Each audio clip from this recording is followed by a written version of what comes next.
maintenant appeler à me rejoindre sur scène Xavier Corval, fondateur d'Ecosphère, pour introduire la séquence, bonjour Xavier, de la remise des prix des entreprises qui ont candidaté au prix de l'économie circulaire de la Tribune et du Journal du Grand Paris.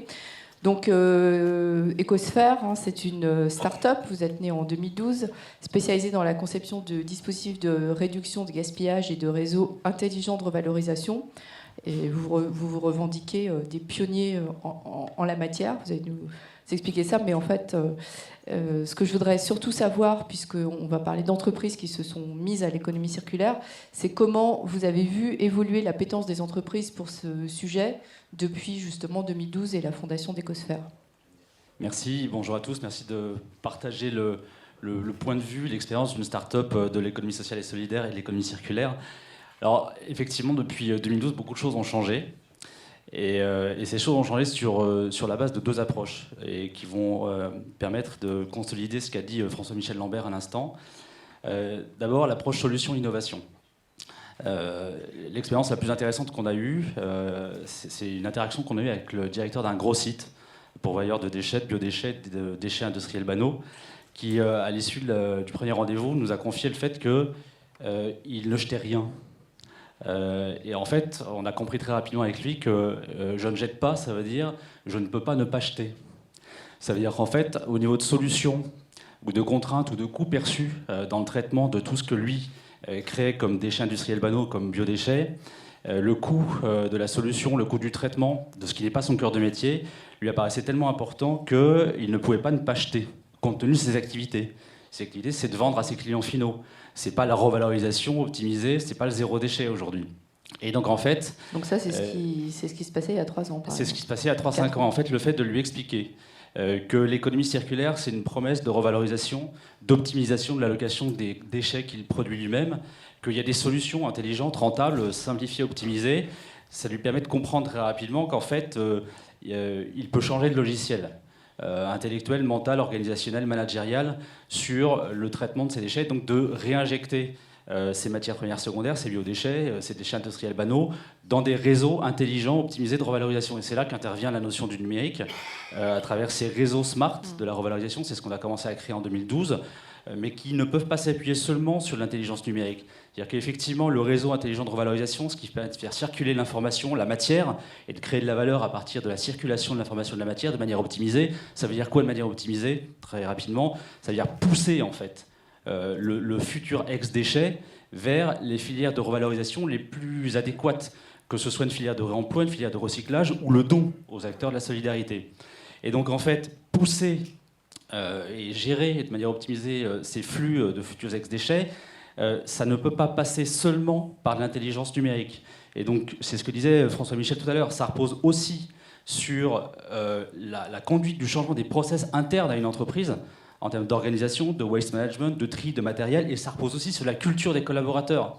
C'est une des raisons pour lesquelles on a, nous, créé toute une série de process à modifier ou à créer dans les entreprises, process qualité, et on a insufflé une culture de la revalorisation.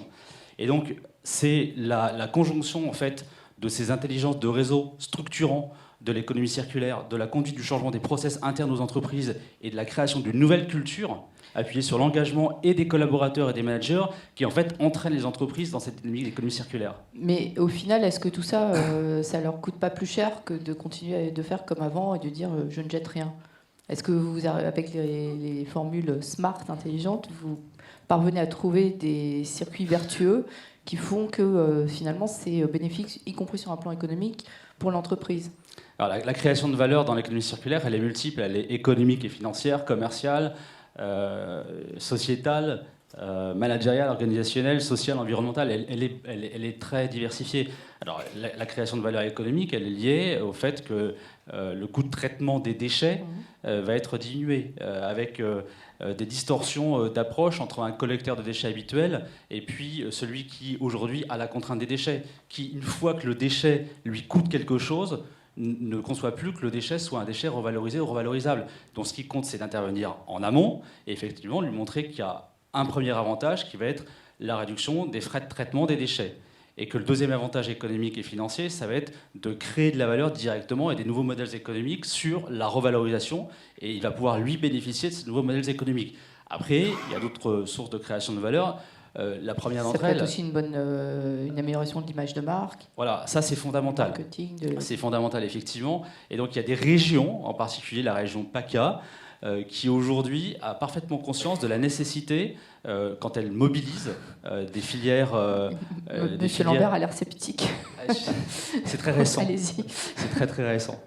Donc la région PACA aujourd'hui a une politique de mobilisation de filière, filière par filière, et dans cette politique de mobilisation des filières porte une attention soutenue, très soutenue, à la valorisation de la démarche des acteurs économiques et professionnels qui se lancent dans cette dynamique de RSE et d'économie circulaire, à la valorisation de ces démarches auprès de leurs clients. Et effectivement, l'économie circulaire, c'est aussi une façon d'améliorer son image de marque, de créer du chiffre d'affaires par l'amélioration de l'image de marque et de porter l'innovation sociale et environnementale chez ses propres clients. Alors, on n'a pas beaucoup de temps, mais très brièvement, j'aimerais quand même revenir sur ce point, notamment si vous faites ça soit par conviction écologique ou bien sociale, soit pour votre image.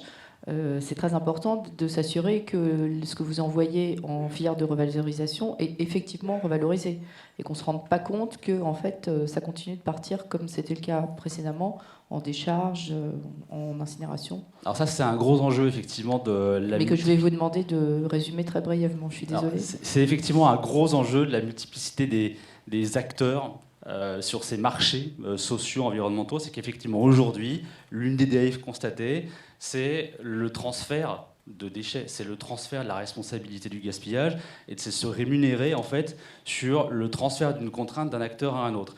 Et l'économie circulaire telle qu'elle doit, selon nous, et selon le process qualité évoluer, doit effectivement garantir et assurer de la réalité de la revalorisation des déchets, des futurs déchets qui passent d'un acteur à un autre.